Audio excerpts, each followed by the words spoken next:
41 ദിവസത്തെ കഠിന വ്രതമെടുത്ത് കറുപ്പെടുത്ത് കന്യയ്യപ്പന്മാരടക്കം നിരവധി പേരാണ് ശബരിമലയിൽ എത്തുന്നത്. ലക്ഷക്കണക്കിന് ആളുകൾ വരുന്ന ശബരിമലയിൽ വേണ്ട രീതിയിലുള്ള സജ്ജീകരണങ്ങൾ ഒരുക്കുവാനോ പോലീസ് സേനയുടെ സഹായം നൽകുവാനോ സർക്കാരിന് കഴിയാത്തത് മൂലം വലിയ നഷ്ടങ്ങളാണ് സർക്കാരിന് ഇത്തവണ ഉണ്ടായിരിക്കുന്നത്. ഇതുമായി ബന്ധപ്പെട്ട കണക്കുകളും പുറത്തു വന്നിട്ടുണ്ട്. 140 മണ്ഡലങ്ങളിലും മുഖ്യമന്ത്രിയും പരിവാരങ്ങളുമായി നവകേരള സദസ്സിനായി കേരളത്തിലെ ഒട്ടുമിക്ക പോലീസ് സന്നാഹങ്ങളെയും അതത് ജില്ലകളിൽ വിന്യസിപ്പിക്കുന്നതിന്റെ ഭാഗമായി കൃത്യമായ സുരക്ഷ കൊടുക്കേണ്ട പലയിടങ്ങളിലും പോലീസ് സേനയുടെ അപാകതകളുണ്ട്. നമ്മൾ കഴിഞ്ഞ ദിവസം കണ്ടതാണ് വാവിട്ട് കരയുന്ന കുഞ്ഞുമക്കളെ. അതായത് മണിക്കൂറുകളോളം, ഏകദേശം 16-18 മണിക്കൂറുകളോളം ചൂട് സഹിച്ച് ആ കടുത്ത ക്യൂവിൽ നിരനിരയായി നിന്ന് അയ്യപ്പനെ തൊഴേണ്ട അവസ്ഥ, പ്രായം ചെന്നവർക്ക് വരെ ആ അവസ്ഥയെ മറികടക്കുവാൻ വലിയ ബുദ്ധിമുട്ടാണ്. ആ സമയത്താണ് കുഞ്ഞുങ്ങൾ, വെറും കുഞ്ഞുങ്ങൾ, കന്യയ്യപ്പന്മാരായിട്ടുള്ള കുഞ്ഞു മക്കൾ വാവിട്ട് കരഞ്ഞുകൊണ്ട് മണിക്കൂറുകളോളം നിന്ന് അത്രമേൽ ത്യാഗം അനുഭവിക്കുന്നത്. ഒരു കുട്ടി മരിച്ചു എന്ന് വരെയുള്ള വാർത്തകൾ ഇതിനോടൊക്കെ പുറത്തു വരുന്നു. മണിക്കൂറുകളാണ് ബസ്സിൽ ആളുകൾ കാത്തുകെട്ടിക്കിടക്കുന്നത്. അപ്പോൾ കൃത്യമായ രീതിയിലുള്ള സജ്ജീകരണങ്ങൾ ഇല്ലാത്തതിന്റെയും പോലീസിന്റെ അഭാവവും ഒക്കെ വലിയ തോതിൽ തീർത്ഥാടകർക്ക് വലിയ ബുദ്ധിമുട്ടുണ്ടാക്കിയിട്ടുണ്ട്. സീസൺ അടിസ്ഥാനത്തിൽ ഏറ്റവും കൂടുതൽ വരുമാനം വരുന്ന ക്ഷേത്രങ്ങളിൽ ഒന്നാണ് ശബരിമല. ആ ശബരിമലയിൽ സർക്കാരിന്റെ ഈ നടപടി പ്രകാരം, അതായത് കൃത്യമായ രീതിയിലുള്ള ക്രമീകരണങ്ങൾ ഇല്ലാത്തതിന്റെയും പോലീസ് സന്നാഹങ്ങൾ ഇല്ലാത്തതിന്റെയും ഭാഗമായി ഉണ്ടായ നഷ്ടം വളരെ വലുതാണ് എന്ന കണക്കുകളാണ് പുറത്തു വരുന്നത്. ഒരു മാസത്തെ കണക്കാണ് പുറത്തുവിട്ടിരിക്കുന്നത്. ഒരു മാസത്തെ കണക്ക് പ്രകാരം ശബരിമലയിൽ വന്നിരിക്കുന്ന നഷ്ടം എന്ന് പറയുന്നത് 20 കോടിയാണ്. 20 കോടിയുടെ നഷ്ടം ചെറിയ നഷ്ടമല്ല.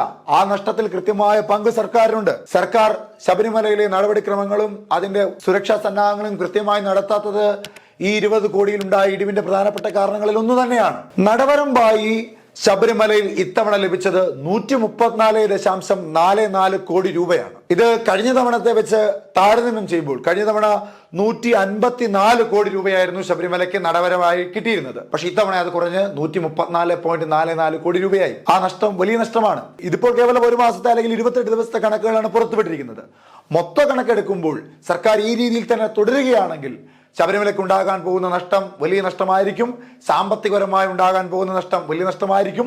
തീർത്ഥാടകർക്ക് ശബരിമലയിലേക്ക് വരുന്നതിലുള്ള മാനസികപരമായ ബുദ്ധിമുട്ടുകൾ കാരണം തീർത്ഥാടകരുടെ വരവ് കുറയുന്നത് ഉണ്ടാകുന്ന നഷ്ടം വലിയ നഷ്ടമായിരിക്കും. മണിക്കൂറുകളോളം നിന്നാണ് തീർത്ഥാടകർ ശാസ്താവിനെ കാണുന്നത്.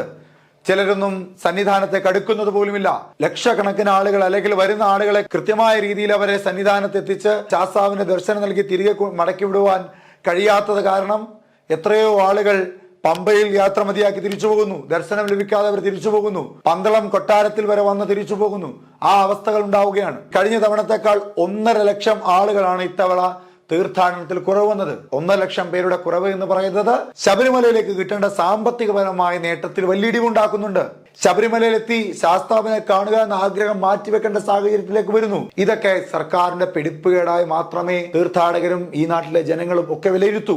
ദിനം പ്രതി 80,000 പേർ കിടക്കുന്ന തരത്തിലേക്ക് വളരെ രീതിയിൽ തീർത്ഥാടകരുടെ ഒഴുക്കുള്ള ശബരിമലയിൽ ഇപ്പോൾ അവസ്ഥ വളരെ ദയനീയമാണ്. തീർത്ഥാടകരുടെ എണ്ണം കുറയുന്നു.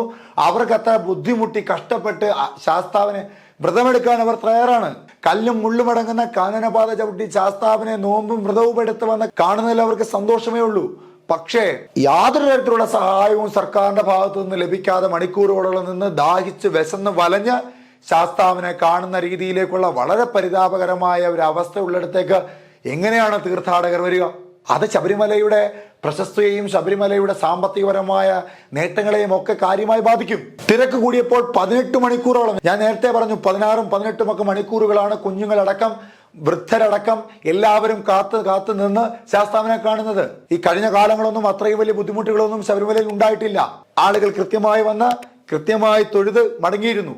നവകേരള സദസ് പോലെയുള്ള ഒരു യാത്ര ആരംഭിച്ചപ്പോൾ 140 മണ്ഡലങ്ങളിലും മുഖ്യമന്ത്രിയും മന്ത്രിമാരും യാത്ര തിരിച്ചപ്പോൾ പോലീസ് സന്നാഹങ്ങളുടെ ആവശ്യം വരുന്നു.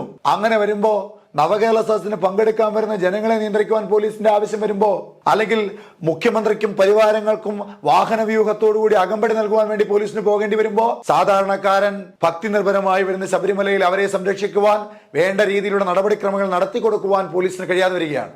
തിരക്ക് വർദ്ധിക്കുന്നതനുസരിച്ച് ദിനം പ്രതി ശബരിമലയിൽ വന്ന് ദർശനം നടത്താതെ പോകുന്നവരുടെ എണ്ണവും വർദ്ധിക്കുകയാണ്.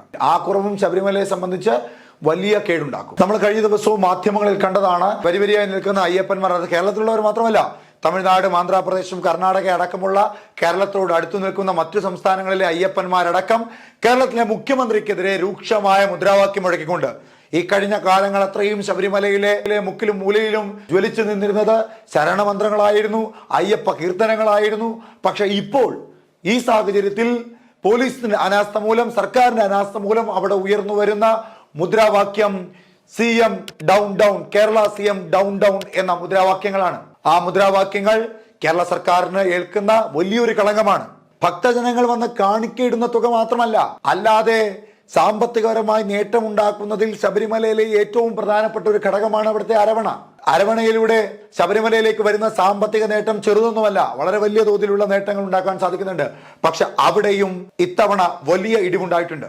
ഇത്തവണ അരവണ ഇനത്തിൽ ശബരിമലയിൽ നേടാൻ സാധിച്ചത് 61.91 കോടി രൂപ മാത്രമാണ്. കഴിഞ്ഞ തവണ അങ്ങനെ ആയിരുന്നില്ല. 73.75 കോടി രൂപയായിരുന്നു അരവണ ഇനത്തിൽ ശബരിമലയിൽ ലഭിച്ചിരുന്നത്. കേവലം 28 ദിവസത്തെ കണക്കാണ് ഈ പറയുന്നത്. ഇനി ദിവസങ്ങൾ കിടക്കുന്നു. കഴിഞ്ഞ കാലങ്ങൾ അത്രയും വന്നിരുന്ന തീർത്ഥാടകരുടെ ഒരു ഒഴുക്ക് കുറയുന്നു. ഇനിയെങ്കിലും സർക്കാർ കൃത്യമായ നടപടികൾ അവിടെ സ്വീകരിച്ചില്ലെങ്കിൽ, ഭക്തർക്ക് സുഗമമായ രീതിയിൽ ശാസ്താവിനെ കണ്ടു മടങ്ങുവാനുള്ള അവസരം അവിടെ നടത്തി കൊടുത്തില്ലെങ്കിൽ, ഇത് സർക്കാരിന് വലിയ ബുദ്ധിമുട്ടുണ്ടാക്കും, ജനങ്ങൾക്ക് വലിയ ബുദ്ധിമുട്ടുണ്ടാക്കും.